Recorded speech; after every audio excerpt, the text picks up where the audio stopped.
Shows और फिल्मों की अभिनेत्री रूपा गांगुली का जन्म 25 नवंबर 1966 को पश्चिम बंगाल में कलकत्ता के पास कल्याणी नाम की जगह पर हुआ था। उनके पिता का नाम समरेंद्र लाल गांगुली और मां का नाम ज्योतिका गांगुली है। उन्होंने अपनी प्रारंभिक शिक्षा बेलतला गर्ल्स हाई स्कूल से पूरी की।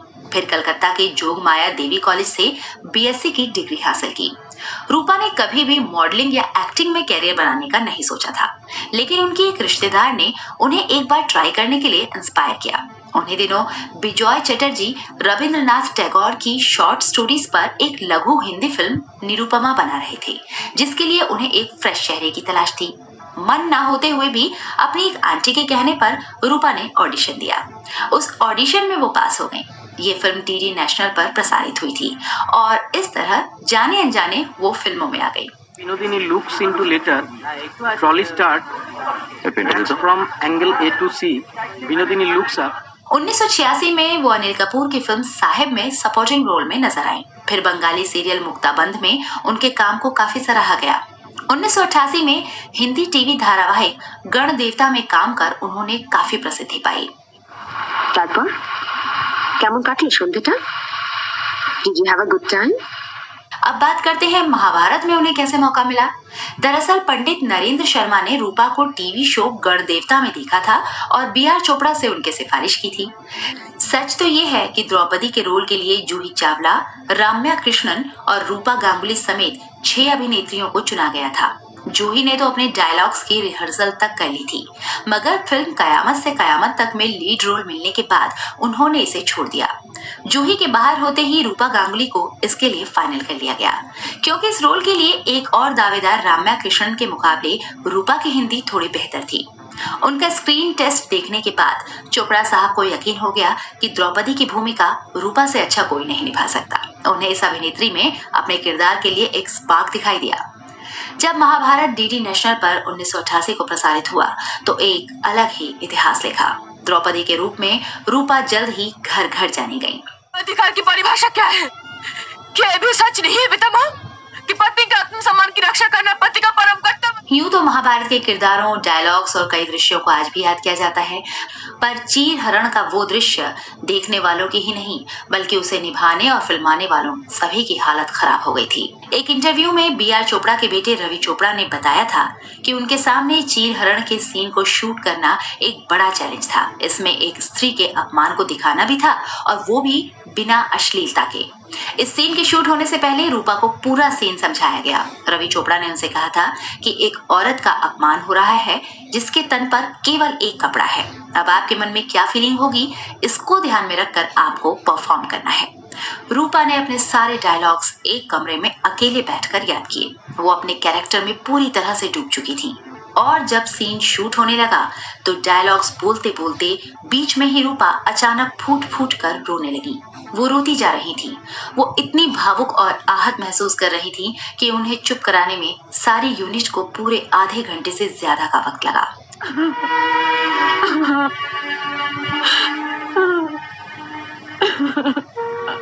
उन्होंने दोबारा ऐसे किया। द्रौपदी को अंदर कक्ष से घसीटकर सभा में लाने तक और चीर हरण होने तक पूरा सीन रूपा ने केवल एक टेक में कर दिखाया। इस सीन में उनकी भावपूर्ण और प्रखर संवाद अदायगी आज भी हैरत में डाल देती है। उनका रोकर, हाथ जोड़कर अपनी लाज बचाने की गुहार करने वाला सीन पूरे महाभारत के यादगार दृश्यों में से एक बन गया। काकाश्री, महात्मा विदुर की नीति इस विषय में क्या कहती है? आप तो करवे। रिपोर्ट्स के मुताबिक उस दौरान चीर हरण के सीन को दर्शाने के लिए करीब 250 मीटर की अनकट साड़ी का खास तौर पर ऑर्डर दिया गया था। हालांकि रूपा ने 6 मीटर की ही साड़ी पहनी थी। स्पेशल इफेक्ट्स के जरिए सीन में 250 मीटर की साड़ी को दिखाया गया था। इसी से जुड़ा एक और वाकया है। दुशासन का रोल कर रहे विनोद कपूर रूपा गांगुली को फूटी आंख नहीं सुहाते थे। दरअसल महाभारत का चीर हरण वाला सीन रूपा के लिए काफी अजीब और कश्मकश भरा था, क्योंकि वो द्रौपदी के कैरेक्टर में इतना ढल गई थी कि असल जिंदगी में भी उनको विनोद कपूर दुशासन ही नजर आते। उन्होंने खुद एक इंटरव्यू में कहा था कि विनोद बहुत अच्छे इंसान हैं, लेकिन उनसे बात करने में उन्हें काफी अजीब लगता। चीर हरण का सीन करने से पहले और बाद में भी उन्होंने दुशासन यानी विनोद कपूर से कभी बात नहीं की।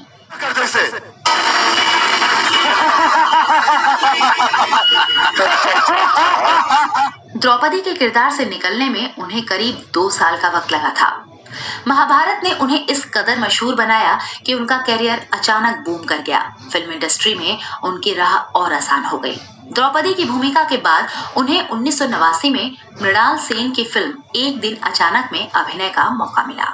इसके बाद उन्होंने पंकज कपूर और सुप्रिया पाठक के साथ फिल्म कमला की मौत में काम किया। नहीं, मुझे देर हो जाएगी। नहीं होगी देर, हम टैक्सी चलते हैं, आते वक्त टैक्सी छोड़ दूंगा। गई तो थी पिछले महीने। 1991 में उन्होंने अक्षय कुमार की पहली लीड रोल फिल्म सौगंध में भी काम किया। फिर मीना बाजार और 1992 में विरोधी में काम किया। इन सभी में वो सपोर्टिंग रोल में थी। इसके अलावा उन्होंने कुछ तेलुगु और मलयालम फिल्मों में भी काम किया, जिनमें ना इल्ले ना स्वर्गम और इथिले इनियम वारू शामिल हैं।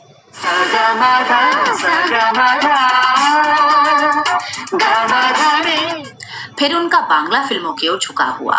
1993 में गौतम घोष की अवार्ड विनिंग फिल्म पोदमा नोदी माझी में वो लीड रोल में नजर आईं। 1995 में अपर्णा सेन की फिल्म युगांत में न सिर्फ उनके अभिनय की जमकर तारीफ हुई, बल्कि इसके लिए उन्हें कई पुरस्कार भी मिले। फिर रूपा ने ऋतुपर्णो घोष की फिल्म बारी वाली में काम किया। 85/1 एक्शन। 2006 में एक बार फिर ऋतुपर्णो घोष की ही फिल्म अंतोर महल में उनके अभिनय ने लोहा मनवाया। इस फिल्म के लिए उन्हें काफी प्रशंसा मिली।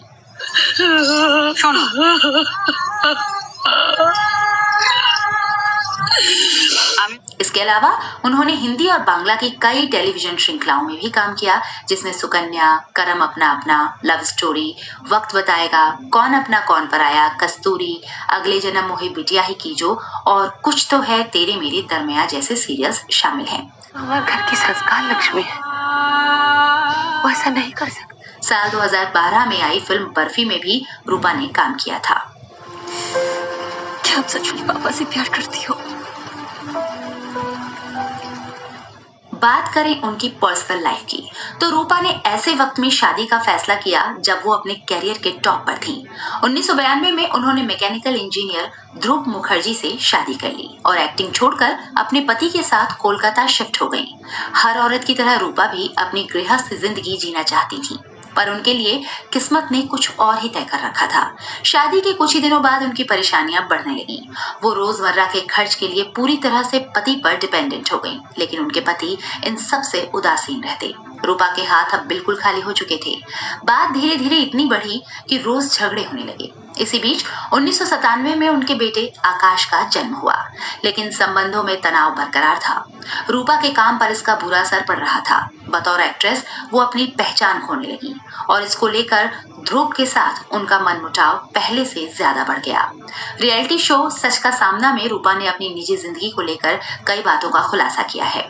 उन्होंने बताया कि उनके पति उनसे काफी इनसिक्योर फील करने लगे थे, क्योंकि रूपा एक सेलिब्रिटी बन चुकी थी। उनका स्टारडम था, वो एक ग्लैमरस पेशे में थी, लेकिन उसमें उनकी क्या गलती थी।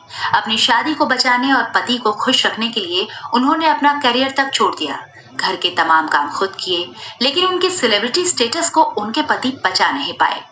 मत जाओ अजित, तुम चले जाओगे तो मैं मर जाऊंगी। मेरा जाना जरूरी ही था। नहीं। और उन पर पहले से ज्यादा नकेल कसने लगे। रूपा का मनोबल बुरी तरह से टूट चुका था। वो इस घुटन से निकलना चाहती थी। जब बात हद पार कर गई तो 2006 में रूपा ध्रुव मुखर्जी से अलग हो गई और 2009 में दोनों ने औपचारिक तौर पर तलाक ले लिया। Okay guys, have a look. This is it. First look at the first look at the first edition. Sounds great.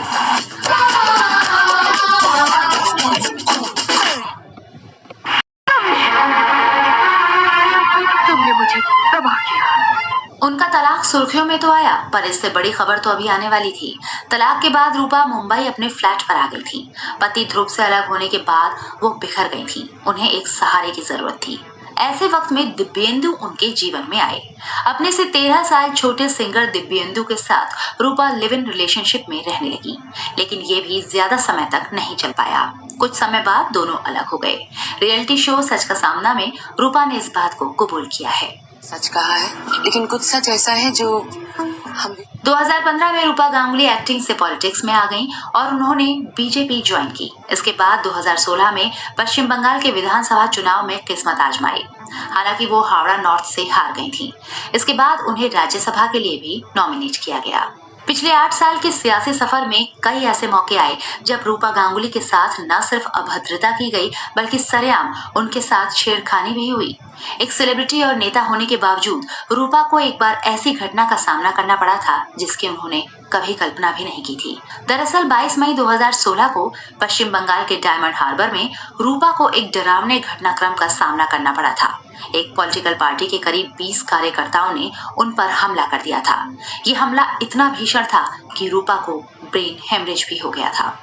रूपा ने ट्विटर पर खुद बताया था कि हमलावरों की भीड़ ने उन्हें कार से बाहर खींच लिया, जिसमें पुलिस वाले भी शामिल थे। इसके बाद उन्हें बेरहमी से पीटा गया। इस मारपीट में उन्हें 2 बार ब्रेन हेमरेज हो गए थे। वो किसी तरह अपनी जिंदगी बचाकर वहां से निकली और बाद में उन्हें अस्पताल में भर्ती करवाना पड़ा था। बात करें उनको मिले पुरस्कारों की तो सबसे पहले आता है द्रौपदी का किरदार, जिसकी दमदार एक्टिंग के लिए उन्हें स्मिता पाटिल मेमोरियल पुरस्कार सहित कई और अवार्ड्स मिले। बांग्ला फिल्म अंतरमहल के लिए उन्हें 2 बार सर्वश्रेष्ठ सहायक अभिनेत्री का BFJA पुरस्कार मिला। शेखर दास की राष्ट्रीय पुरस्कार विजेता बंगाली फिल्म क्रांतिलाल में अपनी भूमिका के लिए 9वें ढाका अंतर्राष्ट्रीय फिल्म समारोह में सर्वश्रेष्ठ अभिनेत्री से सम्मानित किया गया। अदिति रॉय की बंगाली फिल्म अवशेषे में अपनी आवाज देने के लिए 2012 में सर्वश्रेष्ठ महिला पार्श्व गायिका का राष्ट्रीय फिल्म पुरस्कार मिला। इस तरह खूबसूरत और बहुआयामी प्रतिभा की धनी रूपा को जिंदगी ने सब कुछ दिया सिवाय सच्चे प्यार के। उनकी निजी जिंदगी चाहे जैसी रही हो, पर एक एक्टर और पॉलिटिशियन के तौर पर वो कामयाब और दमदार कही जाएंगी। फिलहाल वो राजनीति में व्यस्त हैं, लेकिन उनसे और अच्छे किरदारों की उम्मीद हमेशा बनी रहेगी। तो दोस्तों, इस वीडियो में इतना ही। कैसी लगी हमारी ये प्रस्तुति हमें कमेंट करके बताना ना भूलें।